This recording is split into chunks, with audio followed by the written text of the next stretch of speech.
এগারো নম্বর রোড ধরে সামনে আসলে যে বনানী ব্রিজটা আছে এখানটাতেই আসি।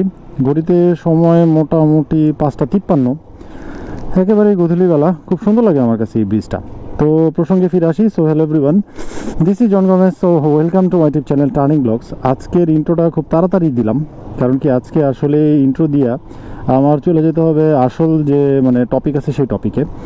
অর্থাৎ মাঝখানে কিছু রিসোর্টে আমার যাওয়া হয়েছে, যেহেতু এখন শীতকাল আর এইটা একটা সুযোগ সবার একটু বিভিন্ন রিসোর্টে ঘুরে আসার। তো মনে হলো যে এই রিসোর্টগুলো সম্পর্কে একটু আপডেট দিই আপনাদেরকে, তো সেই হিসাবে আজকে ভিডিওটা করা। তো আমি রিসোর্টগুলো একটু আপনাদেরকে ব্যাকগ্রাউন্ডে দেখাবো আর ভয়েস দিব। তো এইখানে হয়তো আমার সাথে আর আপনাদের সরাসরি আর কথা হবে না, আর সরাসরি আমি আসবো না, বাট ব্যাকগ্রাউন্ড ভয়েস আমি হয়তো ডিটেল মোটামুটি আপনাদেরকে রিসোর্টগুলো দেখানোর চেষ্টা করব। দেখবেন যে আপনাদের কোন রিসোর্টটা আসলে ভালো লাগে, আর তাদের কি পার্সনের নাম্বারগুলো আমি ডিসক্রিপশন বক্সে ফুল দিয়ে দিব। হয়তো আপনারা যোগাযোগ করে রুমের ভাড়া কত, কেমন কি ফ্যাসিলিটিস বাকিটা জানতে পারবেন। বাট সবগুলো রিসোর্টই সুন্দর। তো মোটামুটি যে কটা রিসোর্টের ইনফরমেশন আমি নিতে পারছি বা দেখাইতে বা শ্যুট করতে পারছি সে কটাই হয়তো আপনাদের সাথে আজকে শেয়ার করবো এই ভিডিওটাতে। সো এখানে ভিডিওটা দেরি না করে আমার মনে হয় মেন ভিডিওতে চলে যায়। তো চলেন। রিসোর্টের যে মেন গেট আছে তার হাতের বাই ওদের বড় একটা পার্কিং আছে গাড়ির জন্য। তারপরে মেন রিসিপশন, ভেতরে অনেক গাছগাছালিতে ভরা, সুন্দর লাগবে আপনাদের পরিবেশটা। বাট আমার কাছে একটু একটু বন্দি লাগছে। আর এইখানে যে বড় একটা মাঠ আছে ওদের প্লেগ্রাউন্ড, যেটা বাস্কেটবল গ্রাউন্ডের সাথেই ছোট একটা পুকুরের মতো আছে। এখানে আপনারা চাইলে বোটিং করতে পারবেন। আর ভেতরে টুকটাক একটু ঘোরাফেরার জন্য জায়গা আছে, চাইলে আপনি দোল খাইতে পারবেন, দোলনার মতো ব্যবস্থা আছে গাছের সাথে আটকানো। এরপরে বাচ্চাদের প্লেগ্রাউন্ড, খেলাধুলার কিছু ব্যবস্থা আছে। এরপরে ওদের ভেতরে যেটা সুন্দর লাগছে আমার কাছে, ওদের একটা মুক্ত মঞ্চের মতো একটা বড় একটা জায়গা আছে, এখানে আপনারা বিকেলে অনুষ্ঠান করতে পারেন। আর এর সাথেই ওদের খাবারের যে ব্যবস্থাটা, পাশে আপনারা চা বা কফি বা হালকা নাস্তার জন্য ব্যবস্থা আছে। এবং ভেতরে বেশ উপরেও ওদের প্ল্যাটফর্ম আছে।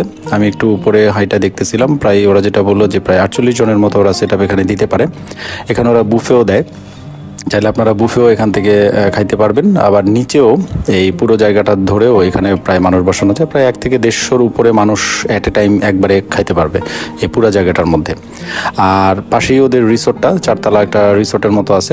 এখানে বেশ সুন্দর সুন্দর রুমগুলো আছে। রুমগুলো একটু দেখতেছিলাম ভেতরে, সবগুলো রুম দেখার সৌভাগ্য আমার ওইভাবে হয়নি আর সুযোগও হয়নি। তো সেই ক্ষেত্রে আপনারা চাইলে আমি কন্ট্যাক্ট যে পার্সনের নাম্বার দিয়ে দিতেছি তার সাথে কমিউনিকেট করে আপনারা রুমের ভাড়া বা সব কিছু, আর এছাড়া ওদের ওয়েবসাইটেও আপনারা সব কিছু পেয়ে যাবেন। বাট রুমগুলি ফ্যাসিলিটিস বা রুমগুলো দেখতে অনেক সুন্দর। একটা ভিলা আছে, স্পেশাল ভিলা, যেটা আপনারা দেখতেছেন, এটার ভাড়াটা প্রায় 8,000 টাকার উপরে, বাট এটা অনেক বেশি মাত্রায় সুন্দর।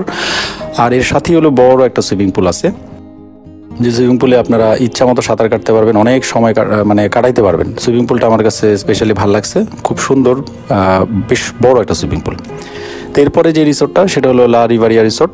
এটার ভেতরের ঢুকলেই এত গাছগাছালি পূর্ণ একটা জায়গা, খুবই ভালো লাগছে আমার কাছে। ছোট একটা মাঠের মতো আছে, মাঠের পাশে এরকম ছোট ছোট বসার জায়গা আছে, আপনারা যারা যাবেন বসতে পারেন। ও সামনে একটা মুক্ত মঞ্চের মতো আছে, এখানে চাইলে অনুষ্ঠান আদি করতে পারবেন। আর ডান দিক থেকে যদি হেঁটে চলে যাই, সেটা হলো সব থেকে বড় আকর্ষণ ওদের যে শীতলক্ষা নদী ওদের রিসোর্টের পাশ দিয়েই চলে গেছে। তো সেইখানটা একেবারে সরাসরি নদীর সামনে পর্যন্ত যাওয়া যায়। এখানে বোটিং করার ব্যবস্থা আছে, তবে ওদের সুইমিং পুলটা খুব ছোট লাগছে আমার কাছে। এখানে এই ছোট করে একটা সুইমিং পুল ওদের, হয়তো এটা আরও বড় করবে যেটা বললো। আর এখানে বোটিং করতে পারবেন আপনারা।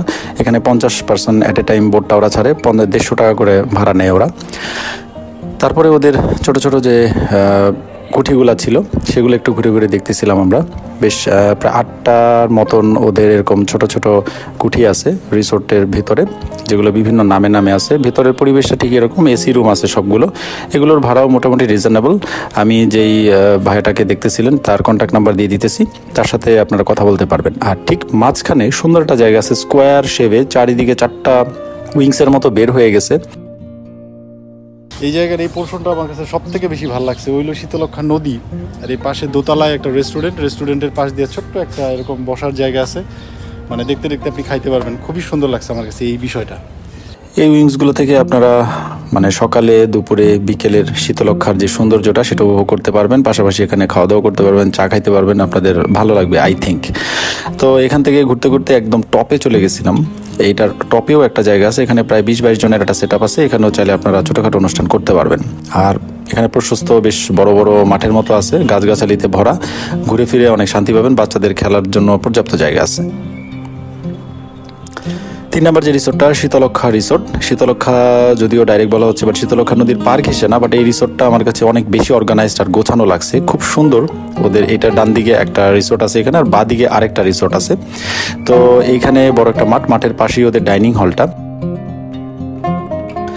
তো এখানে প্রায় 1 থেকে 150 মানুষ একবারে খাইতে পারবে, যেটা আমার কাছে খুব ভালো লাগছে পরিবেশটা দেখে। তার পাশ দিয়ে হেঁটে গেলে ওই যে 2 নম্বর যে রিসোর্টটা, সেটা ওই পাশে বারবিকিউয়ের জন্য ব্যবস্থা আছে। মাঠের সাথেই ওদের আরেকটা ছোট প্লেগ্রাউন্ড আছে, এখানে ব্যাডমিন্টন কোর্ট কাটা আছে বা ছোটোখাটো খেলাধুলার ব্যবস্থাও আছে, এবং পাশেই হলো সুইমিং পুল। তো সুইমিং পুলে 2টা ইউনিট আছে, একটা বাচ্চাদের জন্য ওই যে কর্নারে, আর বড়টা হলো বড়দের জন্য, এটা 6 ফিট পর্যন্ত গভীরতা আছে। আর সুইমিং পুলের পাশেই চেঞ্জ রুম আছে বা ওয়াশরুম যেটাই বলেন, সেখানে আছে, ছেলে মেয়ে দুটোই আলাদা করা আছে। আর এর পাশ ধরে যখন আমি গেছিলাম তখন কাশবন ছিল, তো এখন হয়তো কাশবন দেখতে পারবেন না, বাট এখান থেকে একটু দূরে হাঁটলেও ওই যে শীতলক্ষা নদীটা দেখা যায়। আর এখানেও বসে আপনারা বিকেলের দিকে বা দুপুরের দিকে চা কফি অর্ডার করে খাইতে পারবেন। আর এই পাশে যে রিসোর্টটা সেটা আমরা একটু ঘুরে দেখতেছিলাম, আর তার পাশে এই পাশে ওদের একটা উঁচু প্ল্যাটফর্মের মতো আছে, সুন্দর বাঁশঝাড় আছে এখানে, এবং এখানে আপনারা উপরে মঞ্চ করে এখানে আপনারা অনুষ্ঠান করতে পারবেন, যেটা আমরা ঘুরে ঘুরে দেখতেছিলাম। তো আমার কাছে এটাও খুব সুন্দর লাগছে ব্যাপারটা। আর এই পাশ দিয়েও অনেক হাঁটাহাঁটির জায়গা আছে, এখানে একটা ফোয়ারা আছে, এটা অনুষ্ঠান যখন থাকে তখন এই ফোয়ারাটা ওপেন করে দেয় ওরা। তো এই পাশে মাঠের পাশে ওদের আরেকটা রিসোর্ট যেটা বলছি, সেই রিসোর্টের ভিতরে রুমগুলো অনেক সুন্দর, সেটাও আমরা ঘুরে ঘুরে দেখতেছিলাম। রুমের ভাড়া তুলনামূলক আমার কাছে খুব কম লাগছে, আর ওদের ওয়াশরুমগুলা বললে একেবারে এক কথায় অসাম। এত বড় বড় ওয়াশরুম আমি আসলে রিসোর্টগুলোতে দেখি নাই কখনো। ওদের একটা বড় একটা রুম আছে, যেখানে আপনারা পরিবার নিয়ে খুব বারান্দা সহ ড্রয়িং, ডাইনিং এবং ভেতরে বেডরুম, প্রায় 3টা রুমের একটা কম্বিনেশন এই রুমটা, যেটা আমরা দেখতেছিলাম। পাশেই বারান্দার মতো বাইরের সুন্দর ওয়েদার দেখতে পারবেন, এবং এটার ওয়াশরুমটাও দেখেন বিশাল বড় একটা ওয়াশরুম, যেটা অনেক সুন্দর লাগছে আমার কাছে। আর নিচে ওদের নামাজের জায়গা আছে, আপনারা চাইলে আপনাদের নামাজ আদায় করতে পারবেন। ঢুকলেই যে প্রথম যে রিসোর্টটার কথা বলছি, ওদের 2টা রিসোর্টের মতো মানে থাকার ব্যবস্থা। এটাতে 2টা ডিলাক্স রুম আছে, অনেক সুন্দর, একদম খুবই পরিপাটি এবং গোছানো। এগুলোর ভাড়াগুলো একটু বেশি, 7,000 টাকার উপরে, যেটা মৌখিক একটু আলাপ হইতেছিল, বাট আপনারা ফোনে কথা বললে হয়তো এটা একটু কমতে পারে। আর ওদের ডে লং প্যাকেজও আছে, আপনারা চাইলে সারাদিনের জন্য যাইতে পারেন। আর যদি মনে করেন রাত্রে স্টে করবেন, সেক্ষেত্রে ভাড়া হয়তো একটু বাড়বে, আর না হলে ওদের ফ্যাসিলিটিসগুলো সুন্দর। আর এই 2টা রুম ডুপ্লেক্স, মানে পাশাপাশি কানেক্টিং, চাইলে একসাথে কানেক্ট করে বসা যায়। শেষ যে রিসোর্টটা হলো সিশেল পার্ক, এটা একটু এক্সপেন্সিভ আমার দেখা, বাট এখানে প্রায় 3 থেকে 4টা বড় বড় মাঠ আছে, এবং অনেক সুন্দর করে এটা খুব গোছানো এবং পরিপাটি এই রিসোর্টটাও। এই যে দেখতে পারতেছেন ওদের মাঠগুলি বেশ বড় বড়, এবং জায়গা আছে অনেক। আর সিশেল রেস্টুরেন্ট আছে ওদের ভেতরে, এখানে মোটামুটি 50-60 জনের মতো খাবার ব্যবস্থা আছে, বাট স্পেশালি মাঠগুলো আপনাকে ভাড়া নিতে হবে। মাঠের মধ্যে ওরা খাবার দাবার বা খেলাধুলা সব কিছুর আয়োজন করে দিবে। এই ধরনের রেডিমেড ওদের রেডি করাই আছে, যেটা আমরা দেখতেছিলাম, একটা অনুষ্ঠান শেষ হয়েছে সেটাই আমাদেরকে দেখাইতেছিল, এই ধরনের করে দিবে আপনাদেরকে। আর এর বাইরেও বড় বড় যে মাঠগুলো আছে, এই যে সামনে ওদের থিম পার্ক আছে, এখানে চলে বিভিন্ন রাইড আছে, রাইডে বাচ্চাদের খেলাধুলা করতে পারবেন, আলাদা টিকিট দিয়ে এটা করতে হবে।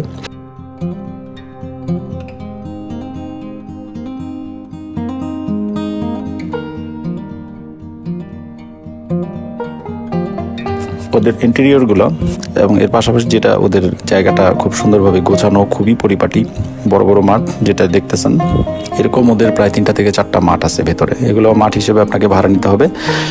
আমাদের সাথে একটু এগুলো নিয়ে আলাপ হইতেছিল, মাঠের ভাড়া এবং সব কিছু মিলায় বেশ একটু এক্সপেন্সিভ হবে এই জায়গাটা, বাট জায়গাটা অনেক সুন্দর।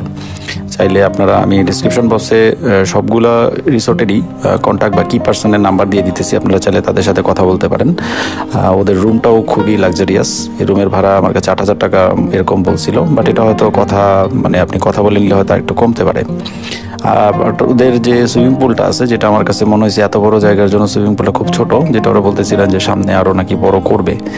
তো এই ছিল মোটামুটি আমার রিসোর্টগুলি ভ্রমণ। আশা করি আপনাদের মোটামুটি ভালো লাগছে সবগুলা ইনফরমেশন যা দিলাম। তো সবগুলো রিসোর্টের ইনফরমেশন আশা করি আপনাদের ভালো লাগছে এবং কাজে লাগবে।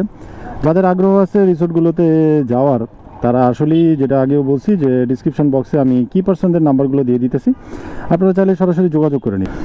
তো ইদানিংয়ের আসলে কর্মব্যস্ততা এত আমার বাইরে গেছে যে আসলে ব্লগে ওইভাবে আসা হইতেছে না, তেমন একটা বাইরেও যাওয়া হইতেছে না। তবে ইচ্ছা আছে খুব শীঘ্রই হয়তো কোথাও যাব এবং আপনাদের সাথে সেগুলো শেয়ার করব।